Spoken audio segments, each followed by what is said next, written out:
안녕하십니까. 민양숙입니다. 네, 이번 시간에는 ERP 정보관리사 회계 1급 기출문제 풀이를 해볼 건데요. 네, 2022년 2회차 3월에 시험 본 내용이죠. 그래서 이 문제는 여러분 자격시험 홈페이지에 들어가시면 내려받으실 수 있습니다. 네, 1번부터 보시면 ERP 도입의 예상 효과로 옳지 않은 것은 이라고 했어요. 네, 보시면 1번부터 정답이 보이시죠? 네, 리드타임은 증가되면 ERP를 도입하는데 예상 효과라고 볼 수는 없죠. 리드타임이 감소되어야겠죠. 그래서 이 부분은 리드타임 감소를 ERP 도입의 예상 효과로 보셔야 하는 부분입니다. 그래서 답은 1번이 되고 나머지 보기들 같이 보시면 결산 작업의 단축, 그리고 고객 서비스가 개선되리라고 그리고 통합 업무 시스템 구축을 하는 부분이 ERP 도입의 예상 효과라고 보실 수 있겠습니다.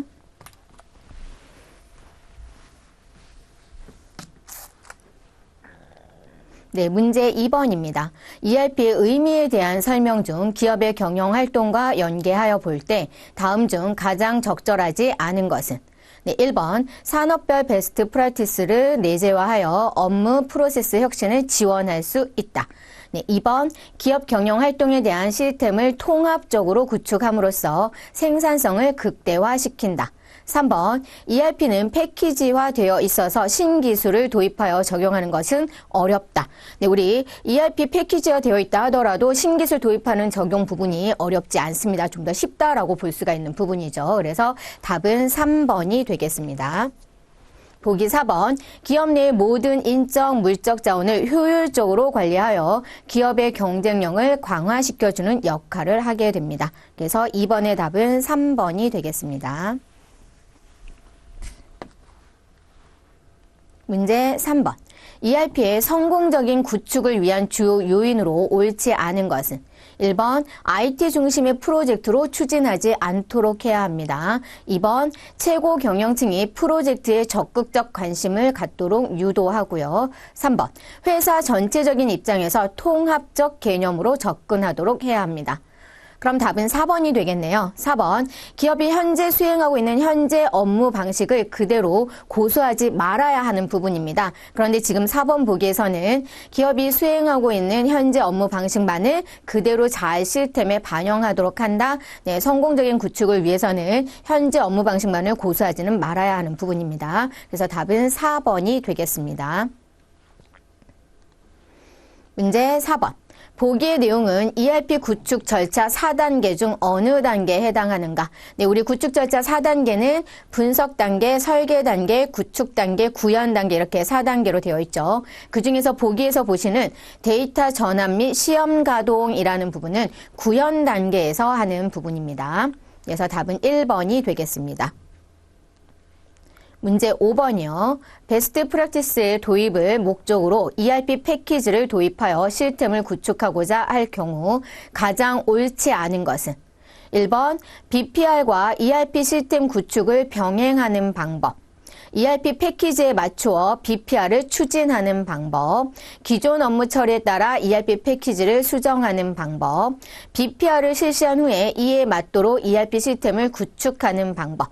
네, 베스트 프랙티스 도입을 목적으로 ERP 패키지 도입을 해서 시스템을 구축하고자 할 경우에는 요 세 가지 방법, 1번, 2번, 4번 부분을 볼 수 있겠습니다. 그래서 BPR과 ERP를 시스템 구축을 병행하는 방법도 있고요. 그러기 전에 ERP 패키지에 맞춰서 BPR을 추진하는 방법이 있고 BPR을 먼저 실시한 후에 ERP 시스템을 구축하는 방법이 있습니다. 그래서 기존 업무 처리에 따라 ERP 패키지를 수정하는 방법은 네, 옳지 않은 방법이 되겠습니다. 문제 6번입니다. 재무제표의 특징을 설명한 내용 중 가장 옳은 것은? 네, 재무상태표는 일정 시점의 재무상태, 네, 이것을 나타내는 정태적 보고서이고 발생주에 의해서 작성을 합니다. 네, 가장 옳은 것 답은 1번이 되겠습니다. 그럼 보기 2, 3, 4 부분 보시면 손익계산서 일정 기간의 경영성과를 나타내는 일정 기간이기 때문에 정태적 보고서가 아니라 동태적 보고서입니다. 네, 그리고 발생주에 의해서 작성을 하는 부분이고요. 현금 흐름표는 일정 기간 현금의 흐름을 나타내는 부분, 즉 일정 기간이니까 네, 동태적 보고서 맞습니다. 그러나 현금 흐름표는 발생주의가 아니라 현금주의입니다. 4번에 자본 변동표는 일정 시점이 아니라 일정 기간. 일정 기간의 자본 현황을 나타내는 동태적 보고서로 발생주의에 해당하는 부분입니다. 그래서 문제 6번의 답은 1번이 되겠습니다.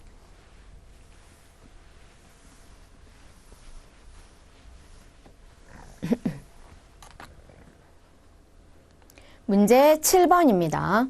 자본 계정 중 주주와의 자본 거래로 인해 발생한 항목으로 옳지 않은 것은 1번 감자차손은 자본 조정 항목이고요.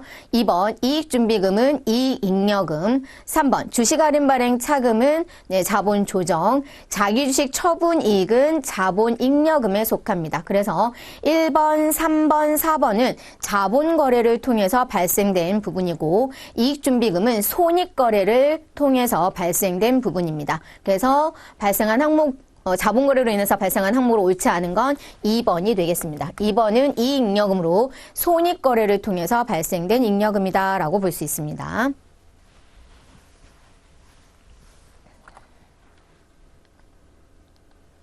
네, 문제 8번. 다음은 계정 과목에 관한 내용이다.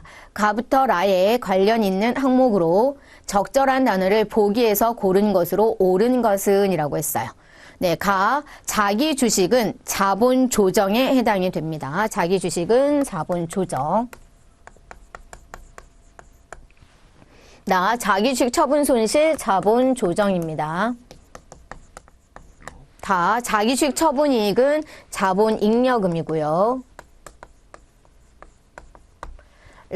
매도 가능 증권 평가 이익은 기타 포괄 손익 누계액입니다.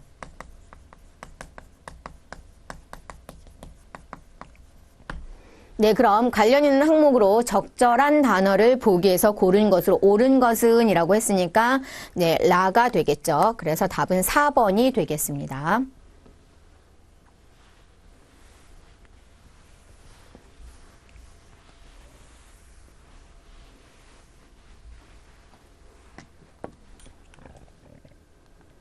네, 문제 9번입니다. 다음 중 보기의 설명에 해당하는 것은 보기 보시면 거래나 사건 그리고 환경이 기업에 미치는 재무적 효과를 현금이 수취되거나 지급되는 기간에 기록하는 것이 아니라 그 거래가 발생한 기간에 기록하는 것을 말한다. 무엇에 대한 설명이에요? 발생주의에 대한 설명이죠. 그래서 답은 1번이 되겠습니다.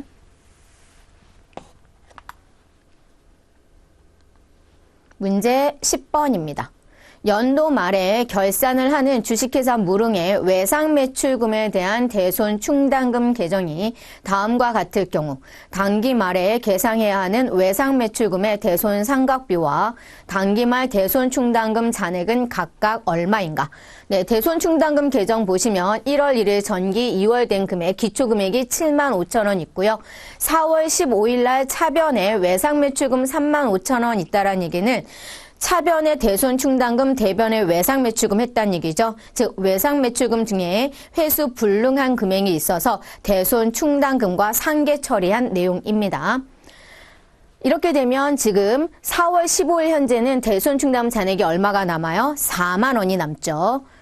단 기말 외상 매출금 잔액은 1,500만 원이며 충당금 설정은 1% 보충법으로 한대요. 그럼 우리 어떻게 돼요? 기말 결산 시 외상 매출금 잔액의 1% 하시고 그럼 1,500만 원의 1%면 15만 원이죠. 1,500만 원의 1%는 네, 15만 원. 그런데 지금 현재 잔액이 얼마 남아 있어요? 대손 충당금 잔액이 4만 원 남아 있습니다. 네, 15만 원에서 4만 원 빼면 11만 원이 추가로 필요한 부분이죠. 네, 4만 원 빼면 11만 원이 추가 필요합니다. 그럼 12월 31일 날 분계는 어떻게 돼요? 차변의 대손 상각비 11만 원. 대변의 대손 충당금 11만 원. 네, 이렇게 하시면 지금 결산 시 당기말에 계상해야 하는 외상매축물 대손 상각비는 얼마이고요? 11만 원이고 그 다음에 당기말 대손 충당금 잔액은 이만큼이 남는 거죠. 1,500만 원의 1% 얼마요? 15만 원. 네, 그래서 기말 설정 대손 상각비는 11만 원, 당기말 대손 충당금 잔액은 15만 원. 답은 3번 되겠네요. 되셨을까요? 네.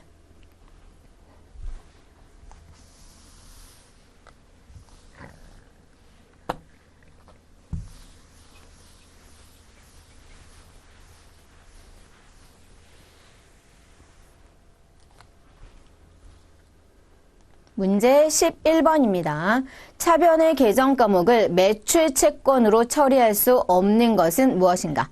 1번 종합병원이 현재 사용 중인 건물을 타 회사에게 외상으로 판매하면 지금 종합병원이 현재 사용 중인 건물, 즉 유형자산을 매각하는 거죠. 그 경우에 외상하면 1번은 어떻게 돼요? 차변의 미수금 되죠. 차변의 미수금, 대변에 해당 건물 없어지는 부분이죠. 그래서 지금 매출채권을 처리할 수 없는 것. 미수금은 매출채권이 아니죠. 매출채권은 외상매출금과 받으러움을 통합해서 기재하는 통합계정이죠. 그래서 답은 1번이 되겠네요. 2번, 제약회사가 판매용으로. 네, 지금 우리 매출 채권을 처리할 수 있는 경우는 일반적인 상거래, 즉 주된 영업활동에서 발생된 거래일 때입니다. 네, 다시 얘기하면 재고자산을 거래했을 때죠. 그럼 판매용이니까 어떻게 돼요? 재고자산이 되죠. 제약회사가 판매용으로 생산한 감기약을 약국에게 외상으로 판매한 금액은 외상매출금 됩니다.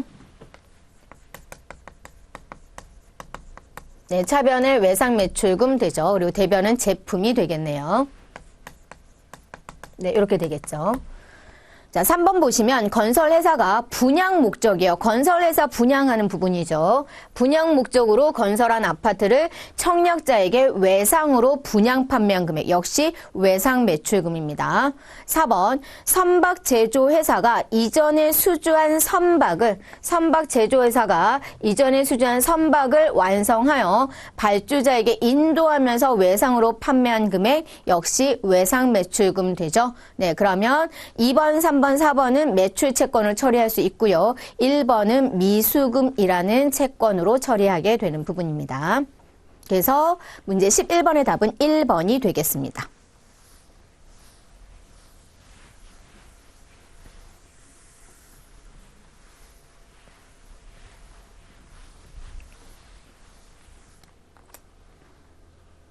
문제 12번 재고자산과 관련하여 다음 내용이 설명하고 있는 가로에 공통적으로 해당되는 적절한 용어를 고르시오. 재고자산 평가 손실은 가로에 가산하고 재고자산 평가 충당금 환입은 가로에서 차감한다.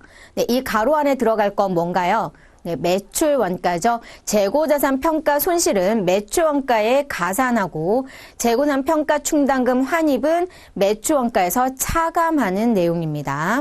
그래서 12번의 답은 1번이 되겠습니다. 문제 13번. 다음 보기를 정률법으로 감가상각할 경우 2차 회계연도 2022년 1월 1일부터 12월 31일까지가 2차 연도입니다. 그것에 대해서 재무상태표에 계상될 감가상각 누계액은 얼마인가? 단 최종값 100원 미만은 절사라고 되어 있습니다. 보기 내용 보시면 취득은 2021년 7월 1일 날 취득했고 500만 원에 내용연수 5년 상각률은 0.451. 지금 우리 무엇에 의해서요? 정률법으로 감가상각이고요. 그럼 유형자산의 감가상각은 사용이 가능한 때부터 월할상각이죠. 그럼 2차 회계연도는 2022년. 근데 언제 취득했고요? 2021년 7월 1일 날 취득했습니다. 그럼 2021년 감가상각비는 어떻게 돼요? 정률법은 취득 원가에서 감가상각 누계액을 뺀 금액, 즉 장부금액 또는 미상각 잔액이죠. 거기에 상각률을 곱해서 계산되는 부분입니다. 그럼 2021년에는 500만 원, 취득 원가 500만 원에 감가상각 누계액은 없죠. 여기에 0.451 하시는데 언제 취득했어요? 7월 1일. 그럼 7월 1일부터 사용이 가능한 시점이었죠. 그래서 곱하기 월할 생각하니까 12분의 6이 되네요. 그럼 요거 계산기 눌러보시면 500만 원 곱하기 0.451 곱하기 12분의 6 하시면 112만 7,500원이 계산됩니다. 네, 그럼 2022년에는 어떻게 돼요? 취득원가 500만 원에서 감가상각 누계액 112만 7,500원을 차감한 금액이 장부금액이 되고요. 여기에 상각률 0.451. 네, 이번에는 2022년은 1월부터 계속해서 사용했으니까 곱하기 12분의 12가 되는 부분이죠. 그럼 계산해보면 500만 원에서 112만 7,500원을 차감하고 거기에 0.451을 하면 네, 174만 6천 네, 497원이 나옵니다. 그런데 100원 미만은 절사죠. 그러면 497이 나오는데 400 하시면 되죠.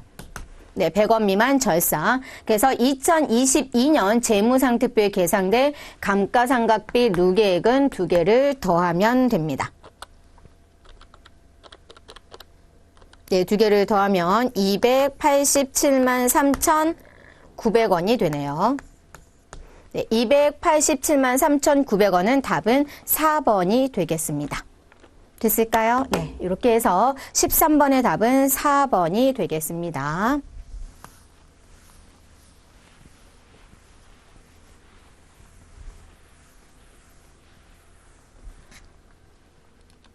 문제 14번. 다음 중 자본 잉여금 항목에 해당하는 것은 이라고 했어요. 1번 감자차손 자본 조정입니다.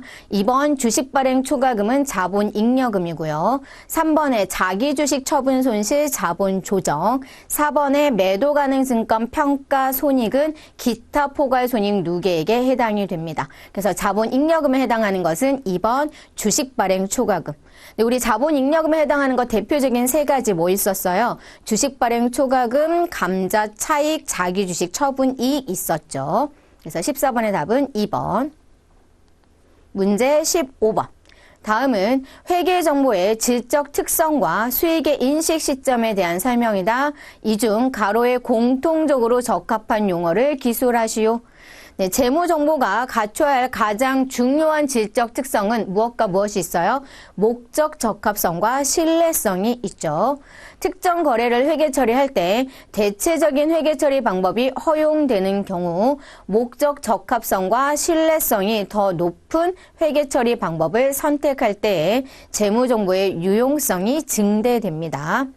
2번, 목적 적합성과 신뢰성 중 어느 하나가 완전히 상실된 경우 그 정보는 유용한 정보가 될 수 없습니다. 그래서 가로에 공통적으로 들어갈 용어는 목적 적합성이 되겠습니다. 네, 목적 적합성이요.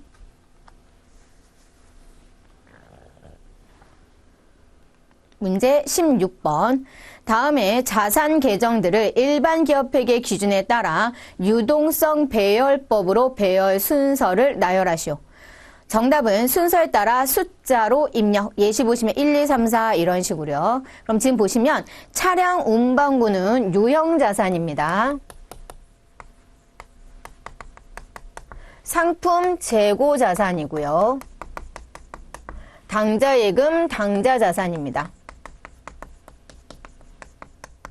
받으러움 당좌자산이죠.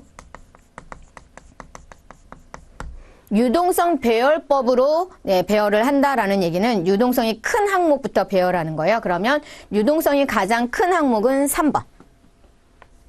그 다음에 4번 받으러움 그리고 재고자산 2번 유형자산 1번 해서 순서대로 본다라면 3, 4, 2, 1번이 되겠습니다.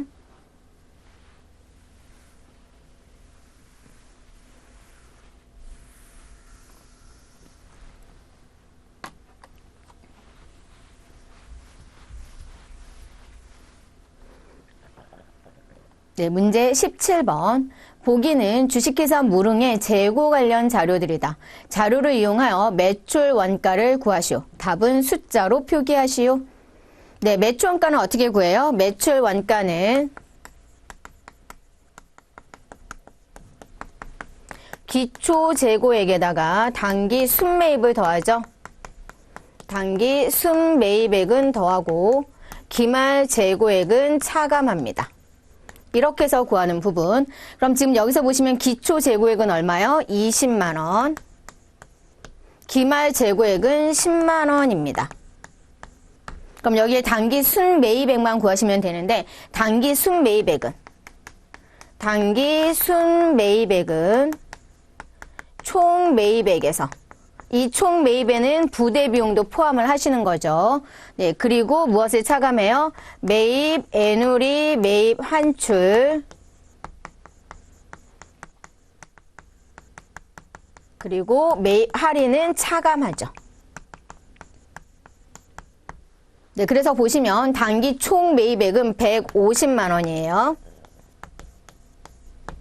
여기에서 매입 애누리 없네요. 매출 애누리는 있어도. 그 다음에 매입 환출, 네, 매입 환출 5만 원 있네요. 그리고 매입 할인은 없습니다. 그럼 순매입액은 얼마가 돼요? 145만 원. 네, 이 금액이 145만 원입니다. 네, 그럼 여기서 네, 어떻게 돼요? 기초 재고는 더하시고 기말 재고 빼면 되죠. 그래서 얼마 돼요? 155만 원이 매출 원가가 됩니다. 그래서 숫자만 기입하시오라고 했으니까 155만 원 이렇게 표시하시면 되겠습니다.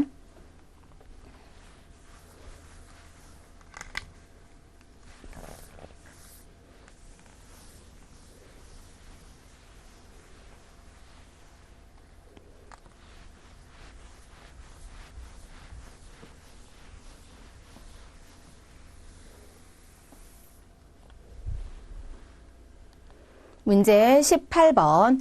다음 중 현행 우리나라의 부가가치 세법의 특징에 대한 설명으로 가장 옳지 않은 것은 1번 부가가치세의 매입세액은 재화나 용역을 공급받은 과세 기간에 적용받는다.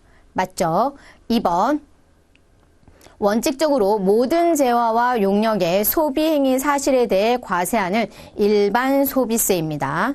3번 생산지국에서 창출된 부가가치세 과세권을 소비지국에서 횡사하는 소비지국 과세 원칙을 따르고 있습니다. 4번 최초 생산 단계에서 최종 소비자에 이르기까지 한 번 과세된 부가가치는 다음 단계에서 다시 과세되기 때문에 중복과세이다. 아니죠. 우리 요거 다단계 거래세 부분으로서 각 단계마다 부과된 가치만을 과세하기 때문에 한 번 과세된 부가가치는 다음에 다시 과세되지 않는 부분입니다. 그래서 중복과세가 배제된다라고 보셔야 되는 부분이죠. 그래서 답은 4번이 되겠습니다. 문제 19번. 보기는 주식회사 매향의 유가증권 취득에 관한 자료이다. 법인세법에 따른 세무조정과 소득처분으로 옳은 것은 이라고 했어요.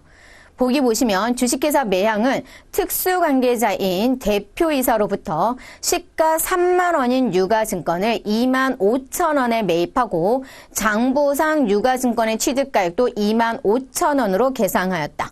우리 이 부분 뭐예요? 저가 매입이죠. 근데 저가 매입 중에서도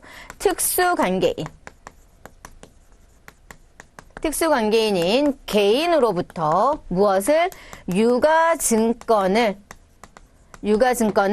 저가 매입하는 경우에는 세무조정이 들어가죠.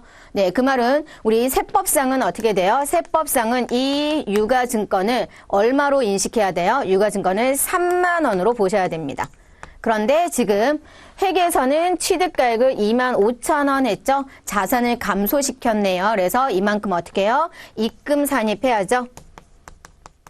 입금 산입 5만 원. 순자산 증가니까 유보 처분을 합니다. 그래서 답은 1번이 되겠습니다.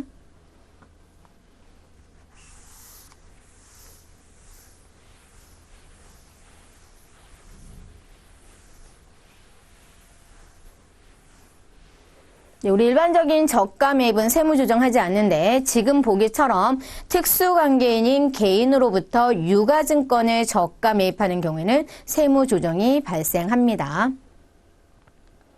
20번.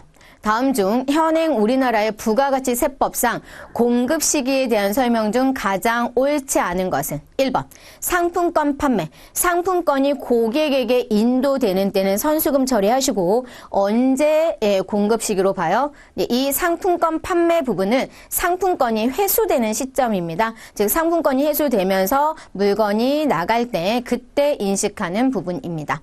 그래서 답은 1번이 되겠습니다. 그래서 상품권 판매는 실제 재화가 인도되는 시점의 공급 시기로 봅니다. 나머지 2, 3, 4 보시면 장기할부 판매는 대가의 각 부분을 받기로 한 때이고요. 3번 현금 판매, 외상 판매는 재화가 인도되거나 이용 가능하게 되는 때. 4번 무인 판매기를 이용해서 공급할 경우에는 무인 판매기에서 현금을 인치하는 때, 현금을 꺼내는 때입니다. 그래서 20번의 답은 1번. 21번 문제. 다음 중 현행 우리나라 법인세의 특징에 대한 설명 중 가장 거리가 먼 항목은 무엇인가? 1번 납세자와 담세자가 동일한 직접세로서 납세자와 담세자가 다른 간접세와 대비되죠. 네, 법인세는 직접세에 해당이 됩니다. 2번, 과세 권한이 국가에 있는 국세로서 과세 권한이 지방자치단체에 있는 지방세와 대비됩니다. 네, 법인세는 국세에 해당이 됩니다. 3번, 소득을 과세 대상으로 하고 있는 소득세로서 보유재산을 과세 대상으로 하는 재산세와는 대비가 되죠. 4번, 소득의 규모에 비례하여 단일세율을 적용하는 비례세로서 누진세율 구조로 되어 있는 누진세와 대비된다. 우리 법인세는 4단계 누진세율로 되어 있습니다. 네, 법인세율은 어떻게 돼요? 법인세율은 2억까지는 10%, 그 다음에 2억 초과 200억까지는 20%, 200억 초과 3천억까지는 22%, 3천억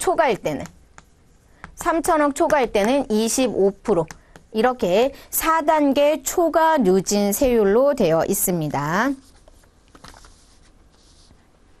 네, 그래서 답은 4번이 되겠습니다.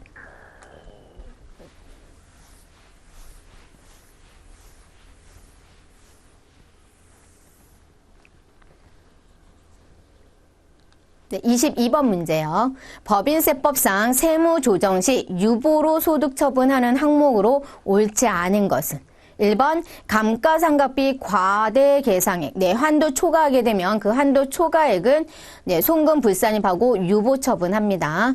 2번 퇴직급여 충당 부채를 과대 계상한 경우 역시 송금 불산입 유보 처분입니다. 3번 업무무관 자산 등에 대한 지급이자 송금 불산입액은 기타 사회 유출로 소득 처분을 합니다. 그래서 답은 3번이 되겠습니다. 4번 자본적 지출로 처리할 금액을 수익적 지출로 처리한 경우 이거 역시 무엇하면 돼요? 유보 처분하시면 되는 부분입니다. 자본적 지출이라는 건 자산이잖아요. 네, 자산으로 처리할 내용을 수익적 지출, 비용으로 처리했다라면 순자산을 감소시킨 부분이죠. 그래서 세무조정하시고 순자산이 증가되는 유보 처분을 하게 되는 부분입니다.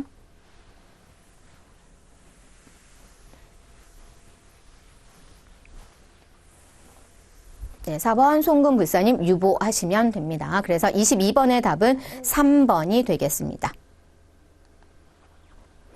네, 문제 23번입니다. 법인세법상 세무 조정을 할 경우 소득 처분이 다른 항목은 무엇인가? 네, 접대비 한도 초과액. 접대비 한도 초과액은 기타 사유 유출입니다. 감가상각비 한도 초과액. 네, 우리 앞 문제에서 감가상각비 과대 계상액 뭘로 처분한다 그랬어요? 유보 처분합니다. 라고 했었죠.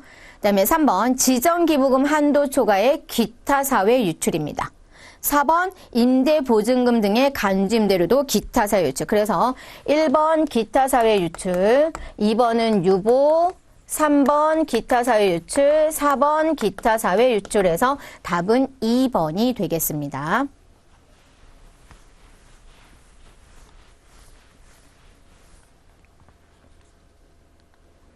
문제 24번. 부가가치 세법상 보기의 가로 안에 들어갈 용어를 기재하시오. 보기 보시면 세금 계산서는 사업자가 재화 또는 용역의 공급 시기에 발급하여야 한다. 다만 거래처별로 1여월의 공급가액을 합하여 해당 달의 말일을 뭘로 해서 작성연월일로 해서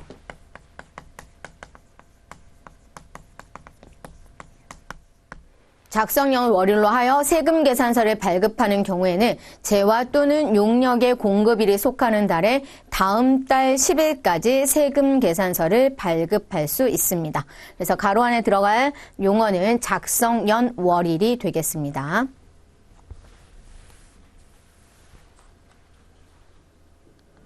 25번. 법인세법상 사업연도가 2021년 4월 1일부터 2022년 3월 31일인 납세 의무가 있는 주식회사 매향 상사의 각 사업연도 소득에 대한 법인세 과세 표준과 세액은 언제까지 신고해야 하는가? 네, 정답은 다음과 같이 월일을 기입하시오. 네, 예시 1월 1일 이렇게 되어 있습니다. 우리 사업연도가 언제요? 2021년 4월 1일부터 2022년 3월 31일까지입니다. 그럼 법인세 신고는 언제까지예요? 3년도 종료일이 속하는 달 말일로부터 3월 내에 하시는 부분. 그럼 3월 31일부터 3개월까지니까 어떻게 돼요? 6월 30일이 되죠. 네, 이렇게 되겠습니다. 네, 25번의 답은 2022년 6월 30이 됩니다. 그래서 예시 1월 1일 했으니까 6월 30일 이렇게 적으시면 되겠습니다. 문제 26번. 법인세법상 과세 표준의 계산은 다음의 순서에 따라 계산된다. 빈칸에 들어갈 용어를 기재하시오. 네, 각 3조 소득금액에서 우리 2월 결손금, 비과세 소득, 소득공제 차감하면 과세 표준 계산되죠. 그래서 여기에 들어올 건 2월 결손금. 네, 이렇게 되겠습니다.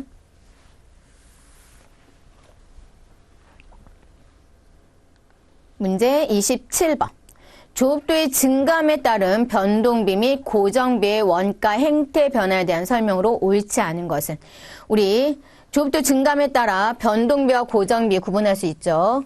네, 그래프로 나타내보면 변동비는 총 원가는 조업도가 증가함에 따라 비례적으로 증가하죠. 그러나 단위당 원가는 일정합니다.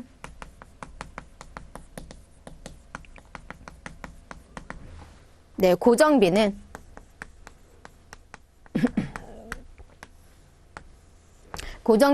총 원가는 일정하고요.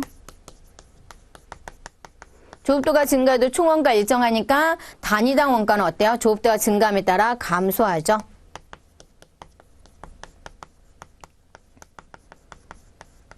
네, 이 그래프를 보시고 보기를 보신다라면 1번. 조업도의 증가에 따라 총 변동비는 증가한다. 맞죠? 2번. 조업도 감소에 따라 총 고정비는 일정이다. 조업도가 감소해도 총 원가는 일정합니다. 3번. 조업도의 증가에 따라 단위당 변동비 일정하죠. 조업도의 감소에 따라 조업도가 감소하면 네, 여기 지금 X축이 조업도거든요. 여기가 조업도죠.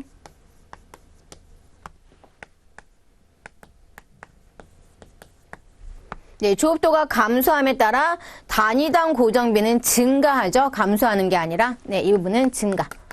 그래서 옳지 않은 건 4번이 되겠습니다.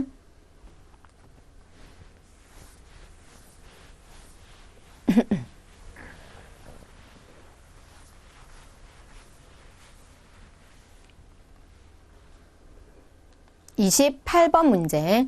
단계배부법을 적용하여 보조부문비를 배부할 경우 먼저 배부 순서를 정해야 한다. 다음 중 보조부문비 배부 순서를 정하는 일반적인 기준으로 가장 적합하지 않은 것은 1번 부문 명칭의 가나다 순서. 예, 이거 전혀 상관없죠. 네, 답은 1번이 되겠습니다. 네, 2번, 3번, 4번. 네, 보조분비의 금액의 크기에 따라서 배부 순서를 정할 수 있고 아니면 다른 보조 부문에 대한 용역 제공 비율의 크기에 따라서 특정 보조부문의 제공 용역을 이용하는 다른 보조 부문의 수에 따라서 배부 순서를 정할 수 있습니다. 그래서 1번은 아닙니다.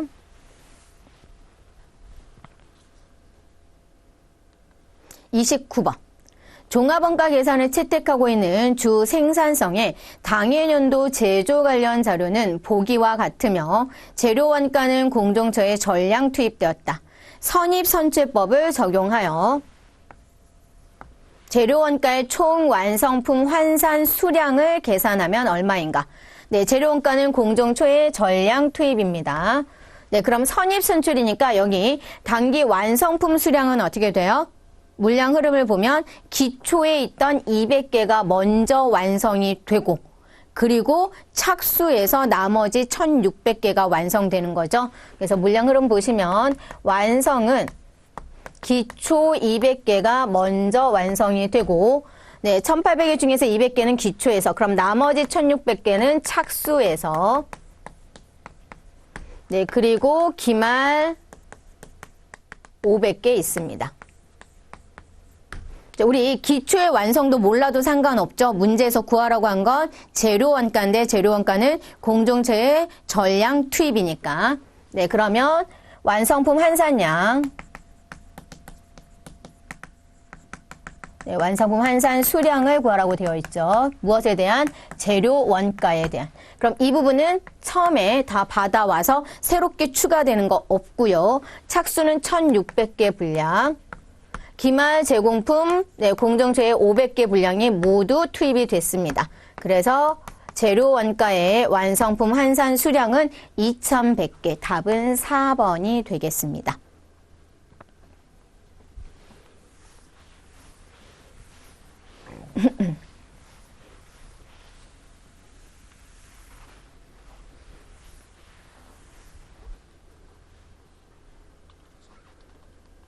문제 30번.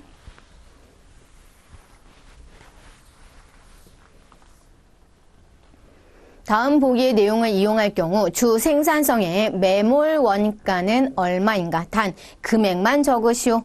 네, 보기 보시면 주 생산성은 현재 정상 판매가 불가능한 재고 자산을 보유하고 있는데 이의 제조 원가는 100만 원이다.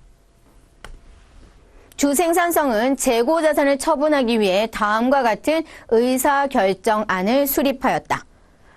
첫 번째는 20만 원을 투입해서 재가공한 후 50만 원에 판매하는 것이고 두 번째는 이를 재가공하지 않고 그대로 재활용센터에 판매해서 10만 원을 받는 것이다. 네, 우리 의사결정하는 것은 첫 번째, 두 번째 두 가지 안이 있는데 이 두 가지 안을 선택하는 데 있어서 아무런 영향을 미칠 수 없는 네, 이미 매몰된 원가는 뭐예요? 제조원가 100만 원이죠. 네, 그래서 여기에 매몰 원가는 100만 원 되겠습니다.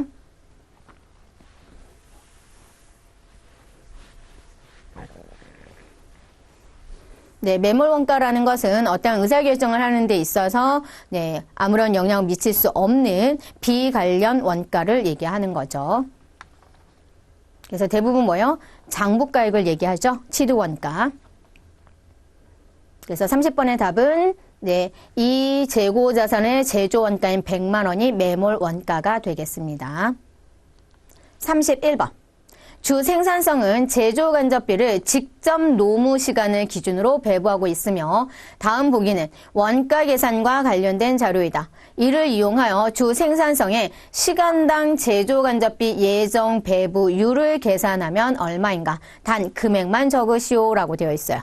보기에 주어진 내용을 보면 실제 직접 노무 시간 7,000시간, 실제 제조 간접비 발생액은 315만 원, 제조 간접비 배부 차이는 35만 원 과소 배부 이렇게 되어 있습니다.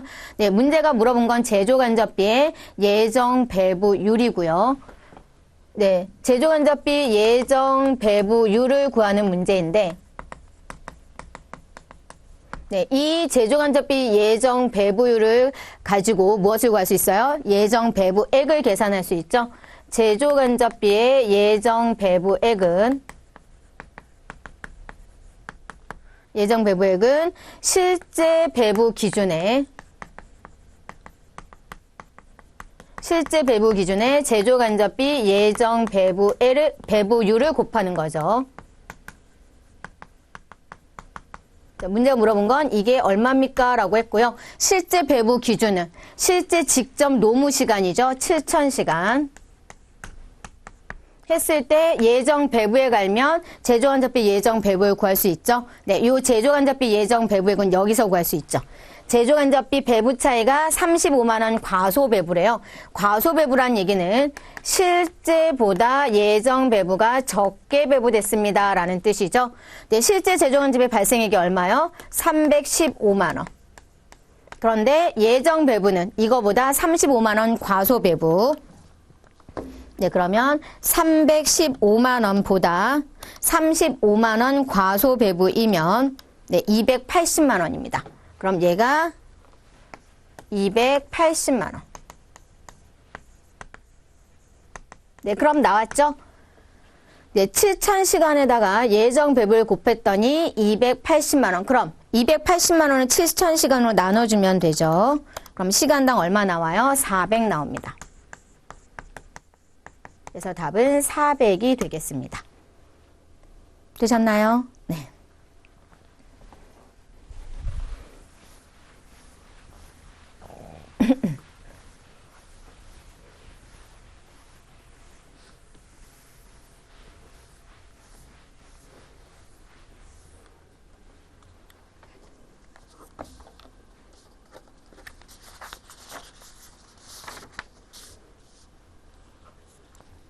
우리 마지막 문제 32번 문제입니다. 주 생산성은 2022년도에 매출액의 10%에 해당하는 목표 이익을 얻고자 한다. 네, 매출액의 10%에 해당하는 목표 이익을 얻고자 합니다.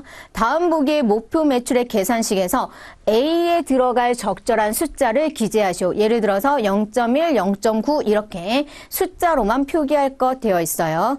자, 매출액 총고정비 2022년도 변동 비율 목표 매출액 계산식 나왔는데 우리 요거 생각해 보시면 뭐 있어요? 매출액에서요. 변동비를 빼면 이것이 공헌이익이고 여기에 고정비 빼면 영업이익이죠.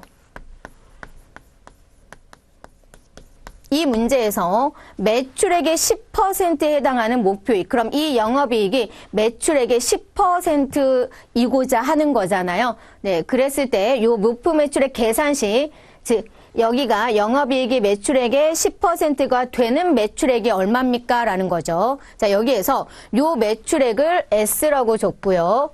그 다음에 변동 비율은 매출액의 60%. 그럼 변동비는 0.6X죠. 그럼 0.4S가 되고 여기에 고정비는 FC. 자, 이것이 목표 이익. 매출액의 10%니까 0.1S가 되는 부분입니다. 네, 그럼 요 계산해 보면 어떻게 돼요? 0.4S에서 고정비 FC 빼니까 0.1S 이렇게 된대요. 자, 넘겨보시면 어떻게 됩니까? 0.3S는 FC 이렇게 되죠. 따라서 S는 FC를 뭘로 나누면 돼요? 0.3으로 나눠주시면 되죠. 네, 저 기호대로 쓴다라면 나누기 0.3 이렇게 됩니다. 그래서 A에 들어가는 건 0.3이 되죠. 되셨습니까? 네, 이렇게 계산하실 수 있겠습니다. 네, 이렇게 해서 우리 2022년 2회차 ERP 정보관리사 회계 1급 이론 문제를 모두 풀었습니다. 수고하셨습니다.